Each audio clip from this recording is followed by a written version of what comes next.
వేడివేడిగా అన్నం పప్పన్నంలో తింటే అబ్బా సూపర్ గా ఉంటుందండి. వావ్ అని ఎవరైనా అంటారు, ఒకసారి ట్రై చేయండి. ఓకే, నీకోసం అక్కడ తెచ్చా. ఇక్కడ నీట్ చేప అండి, దీని పేరు ఈ ఫిష్ తేవడం. ఇప్పుడు వరకు మేము ఎప్పుడు కూడా ఇటాలియన్ ఫిష్ కదా, నీకు చేయడం వచ్చా తీసేస్తున్నానండి, కొత్త పూజని కదా, ఇలా ఫిష్ చేయడం చూస్తేనే నేను తినేదాన్ని కాదు, అలాంటినండి చిన్న చిన్న ముక్కలు చేస్తాను, మంచిగా మిక్స్ చేసుకుంటాను. నేను అన్నిటికి ఇలా చేస్తాను. సారీ అండి, ఇక్కడ ఏమైనా నేను తప్పు. స్మెల్ అయితే సూపర్ గా వస్తుందండి. అయిపోయిందండి, గుమగుమలాడే నోరు ఊరించే. హలో అండి, అందరు ఎలా ఉన్నారు? నేనైతే బాగున్నానండి. మా వారు మార్కెట్ నుండి వచ్చి నీకోసం అక్కడ తెచ్చా అంటూ నా చేతిలో దీన్ని పెట్టారండి. ఇది ఇటాలియన్ ఫిష్ అండి, భలే మెరుస్తుంది కదా.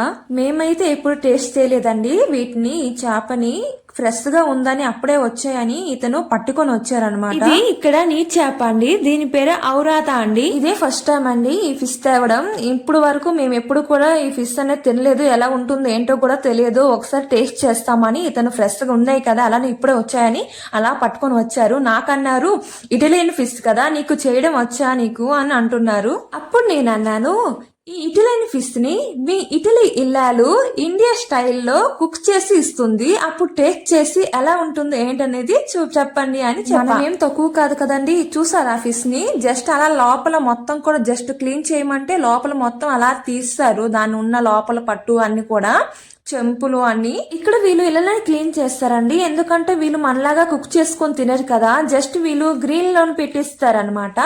సో అందుకే అనమాట. ఫస్ట్ ఆఫ్ ఆల్ ఏం చేస్తారంటే వీళ్ళు లెమన్ అనేవి స్లైసీగా కొంచెం చిన్న చిన్న ముక్కలు కోసి వాళ్ళ మధ్యలో పెట్టేసి కొంచెం ఆలివ్ ఆయిల్ పైన వేస్తారు.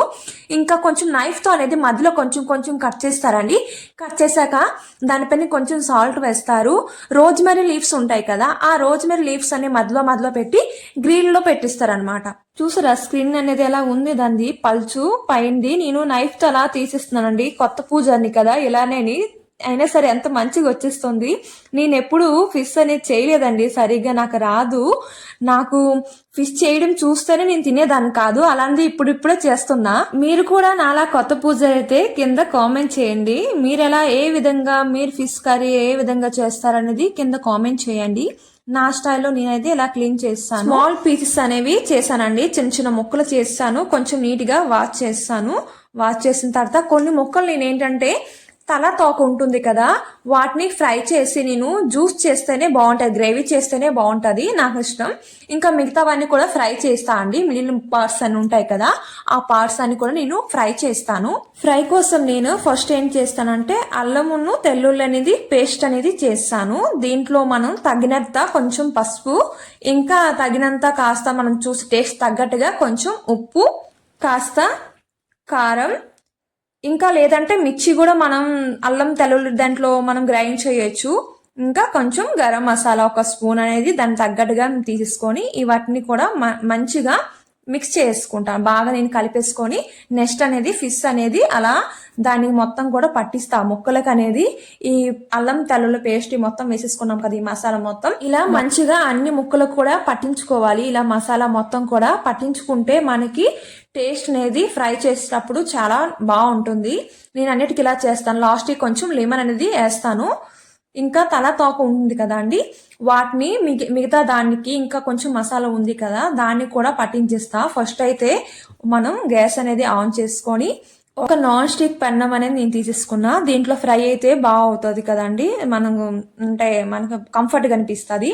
ఫస్ట్ ఆఫ్ ఆల్ కొంచెం హీట్ అయిన తర్వాత దానిలోని కొంచెం ఆయిల్ అనేది వేసేసుకొని మన వేపుడికి కావాల్సినంత ఆయిల్ అనేది వేసేసుకొని కొంచెం హీట్ అయినంత వరకు తర్వాత మన ముక్కలనే వేసేసుకోవాలి. నేనైతే ఇక్కడ ఇటాలియన్ కార్న్ ఆయిల్ అనేది ఇక్కడ దొరుకుతుంది, అదే యూజ్ చేస్తున్నా అండి. మేము ప్రతి దానికి ఇదే యూజ్ చేస్తాం.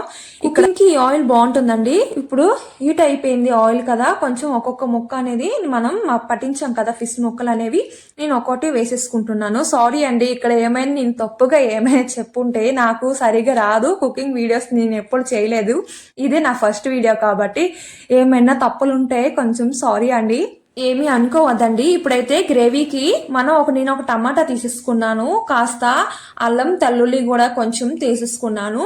నెక్స్ట్ ఇంకేంటంటే ఆవాలు ఉంటాయి కదా మనకి, ఆవాలు ఒక 2 స్పూన్స్ అన్నమాట తీసేసుకుంటాను. నేను బెసర్ అంటారు దీన్ని, నేను గ్రేవీ అనేది బెసర్ రోలో పెడతాను. ఇంకా కాస్త ఒక స్పూన్ అనేది జీలకర్ర వేసేసుకొని నేను గ్రైండ్ చేస్తా అండి, గ్రైండ్ పట్టిస్తాను. వాటికి మసాలా అనేది ఇలా వచ్చింది మనకి. ఈ పేస్ట్ అనేది మనం అక్కడ గ్రేవీకి యూజ్ చేస్తా. అంతలో అయితే ఇవి ఫ్రై అనేది అయిపోవచ్చింది, సగం అయిపోయండి. ఇంకా సెకండ్ ట్రిప్ అనేది ఇప్పుడు మళ్ళీ వేసాను ఫ్రై. చెప్పాను కదండి, తల తోక అవి కూడా కొంచెం లైట్ గా ఫ్రై చేయిస్తాను. అది కూడా ఫ్రై అయిన తర్వాత అంతలో మనం గ్రేవీకి సంబంధించింది ఒక ఆనియన్ అనేది స్లైసీగా కట్ చేసేసుకున్నా. నెక్స్ట్ ఇంకా ఏంటంటే మసాలా ఉంది కదా, అది మసాలా అన్నమాట. నేనేంటంటే ఫ్రై చేస్తా కదా, దానిది ఆయిల్ ఉంటుంది కదా, ఆయిల్ లోనే కర్రీ చేస్తే చాలా బాగుంటది. నాకైతే అలా ఇష్టం. మీకు ఎంతమందికి ఇలా ఇష్టమో కింద కామెంట్ చేయండి, ఓకేనా? మర్చిపోవద్దు. నాకు ఈ ఆయిల్ ఫ్రై చేసిన ఆయిల్ ఉంటుంది కదా, ఆయిల్లోనే నేను గ్రేవీ అనేది పక్కగా చేసుకుంటా. ఎందుకంటే ఆ ఫ్రై ఆయిల్ అనేది చాలా బాగుంటది గ్రేవీ చేసి. ఇప్పుడు మనం కట్ చేసుకున్న ఆనియన్స్ అనేది ఆయిల్లో వేసి కాస్త వేగనివ్వాలి. కొంచెం బ్రౌన్ కలర్ లో కొంచెం ఏగుతాయి కదా, వేగిన తర్వాత అనేది ఏగినంత వరకు మనం ఉంచాలి. అదే అండి, బ్రౌన్ కలర్ వచ్చేంత వరకు కొంచెం మనం అలా సిమ్ లో పెట్టి అలా ఏగినించాలి. నేనైతే 4 లో పెట్టాను. ఆ నెక్స్ట్ అనేది మనం గ్రైండ్ చేసి ఉంచాం కదా మసాలా, వాటిని వేసేసుకుంటున్నా. మొత్తం కూడా మనం వేసేసుకొని నెక్స్ట్ అనేది మొత్తం ఒకసారి అలానా మనం ఏంటంటే కలపాలి, మంచిగా కలిపేసుకోవాలి. ఎందుకంటే అంటేసుకుంటుంది కదా, మనం గ్రేవీ అనేది కిందన అంటేసుకుంటుంది కాబట్టి అంటుకోకుండా మనం కలపాలి. నెక్స్ట్ కాస్తంత పసుపు, కాస్తంత దాన్ని తగ్గట్టుగా టేస్ట్ తగ్గంట ఉప్పు అనేది కాస్త చూసి వేయాలి, ఎందుకంటే ముక్కల్లో వేసి ఉంటాం కదా. ఇప్పుడు కాస్త కారం వేసేసుకోవాలి.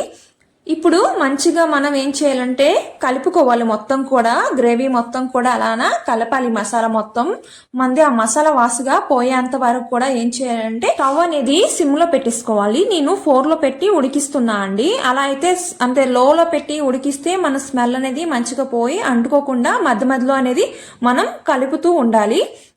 ఇగో అండి, నేను 5 లో పెట్టా. ఇప్పుడు ఉడికొచ్చింది చూసారా, పైకి అలా ఉడుకుతుంది కదా, అలా వచ్చి మళ్ళీ మధ్యలో అనేది మనం అలా కలుపుతూనే ఉండాలి. కలుపుతుంటే మనకి అది వాసన వస్తుంది కదా, అప్పుడే మనకు తెలుస్తుంది. ఇక్కడ మామిడికాయ ముక్కు ఉంటుంది కదా, మనం ఉప్పులో పెట్టి స్టోర్ చేసి ఉంటాం. ఈ మామిడికాయ ముక్క ఎందుకు వేసానంటే టేస్ట్ కోసం వేస్తున్నానండి. ఇది వేస్తే బెసర్ అనేది చాలా టేస్ట్ గా ఉంటుంది. ఒకసారి మీరు ట్రై చేయండి, తప్పకుండా మీరు ఒకసారి ట్రై చేస్తే ఎలా ఉందో ఏంటనేది నాకు కామెంట్ చేయండి. ట్రై చేయడం మాత్రం మర్చిపోవద్దు, ఓకేనా? అందరు కూడా గ్రేవీ అయ్యే కొద్ది అంటే ఆయిల్ కొంచెం పైకి తేలినప్పుడు స్మెల్ అయితే సూపర్ గా వస్తుందండి. అప్పుడు ఏం చేయాలంటే మనం తోకను తల ఇవన్నీ కూడా వేపి ఉంచాం కదా, అవన్నీ కూడా వేసేసుకోవాలి. వేసుకున్న తర్వాత దానిపైన కాస్త గరం మసాలా వేసేసుకోవాలి. ఒక 5 మినిట్స్ తర్వాత అండి మూత పెట్టి ఒక 5 మినిట్స్ తర్వాత అనేది మనం దింపేసుకుంటే అయిపోయిందండి, కర్రీ అయిపోయింది. లాస్ట్ కి ఏం చేయాలంటే మనం ఇక్కడ నాకు కొత్తిమీర దొరకలేదు, మీరు లాస్ట్ కొంచెం కొత్తిమీర వేసేసుకుంటే సూపర్ గా ఉంటుంది. ఇంకా కూడా అయిపోయిందండి. గుమగుమలాడే నోరు ఊరించే మన చేపల బెసర్ అనేది కర్రీ అనేది అయిపోయిందండి. వేడివేడిగా అన్నం పప్పన్నంలో తింటే అబ్బా సూపర్ గా ఉంటుందండి. వావ్ అని ఎవరైనా అంటారు, ఒకసారి ట్రై చేయండి, ఓకేనా? Thank you.